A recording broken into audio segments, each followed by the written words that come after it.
TJ Wilkins from NBC's The Voice joining us now live from Los Angeles. And he's part of Team Usher. Had a great battle round performance on Monday night this week. Looking forward to talking to him right now. Hey, good morning, TJ. How's it going? Good morning. Oh, I'm wonderful. How about yourself? Hey, doing well. It's awesome having someone from The Voice joining us here on the show and someone from Team Usher. We'll just dig right into things here, man. So first and foremost, not that long ago, the show got going for the season here, and you decided to go on with the auditions by singing Benny and the Jets from Elton John. What went into the decision to pick that song to make your first impression on the TV audience and the judges? Oh, wow. I would definitely say that the element of surprise by far was my biggest motivation for singing Benny and the Jets. I mean, other than the fact that it's one of my favorite tunes, I definitely wanted to kind of show my versatility by, even though I'm would be considered an R&B artist, I wanted to show that I love so many other styles of music. So what better way to do that than to sing a rock classic and put my little spin on it. and let me say, you killed it. I was actually watching the video again earlier this morning, and amazing, to say the least. Oh, thank you, brother. That's not a problem, so man. Awesome. So the next question I got for you here is, when you're standing there on the stage, you're going out there, you're putting it all on the line, you're standing there all alone, none of the judges are facing you. What's it like singing your heart out, hoping that at least somebody spins their chair around? Oh gosh, well, it actually was a lot easier to sing and perform with the judges' backs turned, I guess, because you're not really considering, trying to make an impression on them first glance. So what I did was immediately connected to the audience and got the audience involved, and then, I mean, of course, you know that. The coaches eventually are going to have to turn, and that's what we're hoping for.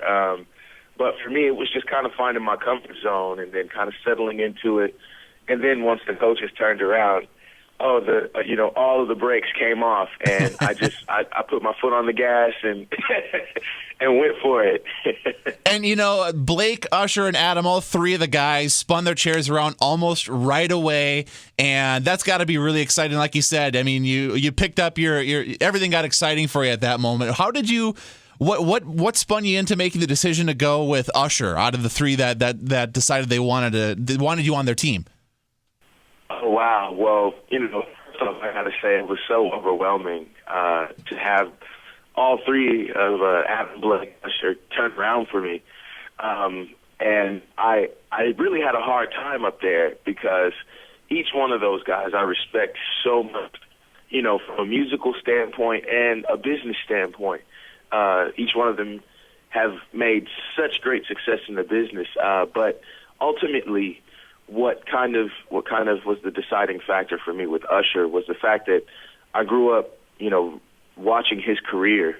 I can remember back in 1996, 1997, I became a fan of Usher with his album My Way.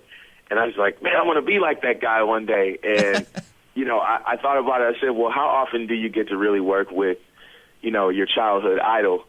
And I said, you know what? I got to go with Usher. That so cool. It. Awesome. Yeah.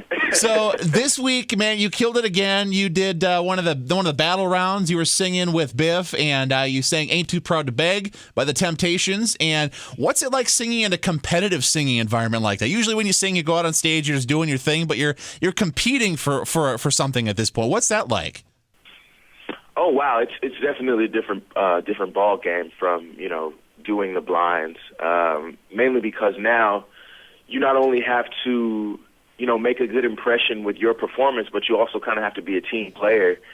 And then you get to see firsthand who you're, competing against, and, everything that your battle partner is doing, you've got to try to, one up your battle partner in a sense to keep your spot on the team. So it was definitely a little bit more intense in that aspect. Just because, battling up against Biff Gore was, Oh man, it was such a treat because Biff, I mean, man, he tore it up. You both did awesome, yeah.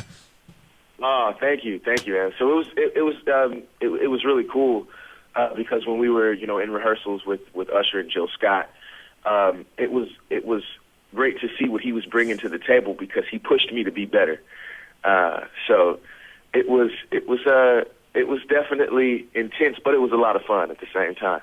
Okay, cool. So we've learned a little bit about TJ, the competitor. Let's learn a little bit about TJ, the man, the musician. Who are some of your biggest musical influences? I know you mentioned Usher being a childhood hero of yours, but who are some of your other musical influences? Oh, wow.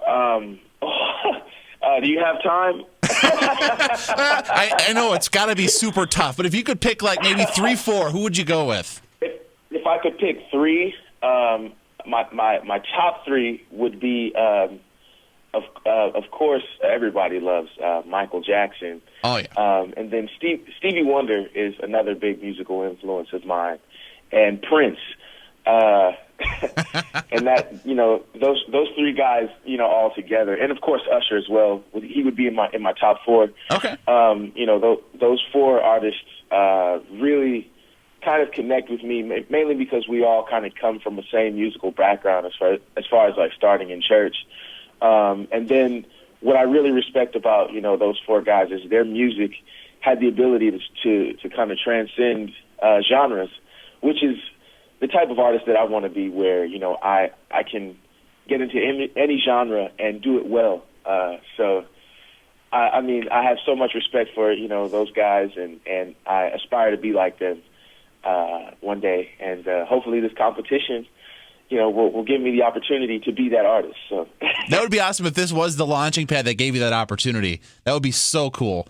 So a couple more questions for you here. If you were able to perform with any one person or group, alive or dead, who would it be? And I know that's going to be really tough for you.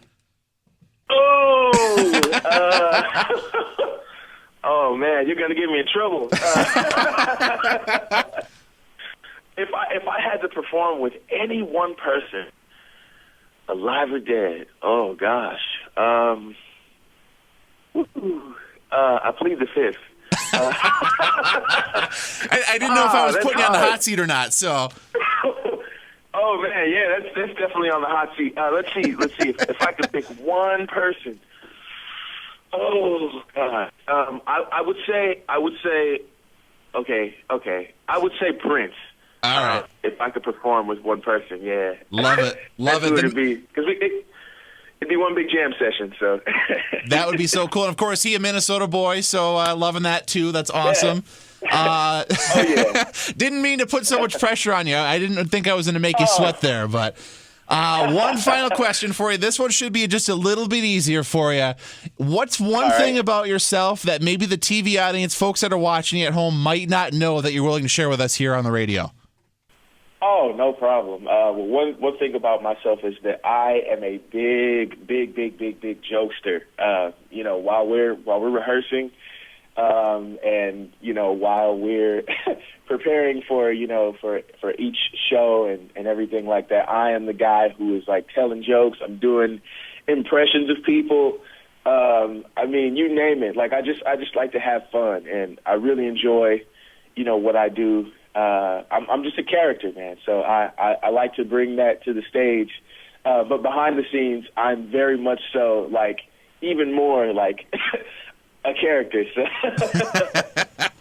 Love it. That's so awesome. I like to have a lot of fun. Cool. Very cool. Well, hey, best of luck, man. Appreciate it. Love you having you join us here, and we look forward to watching you again. You know, next episode's coming up Monday and Tuesday night on NBC.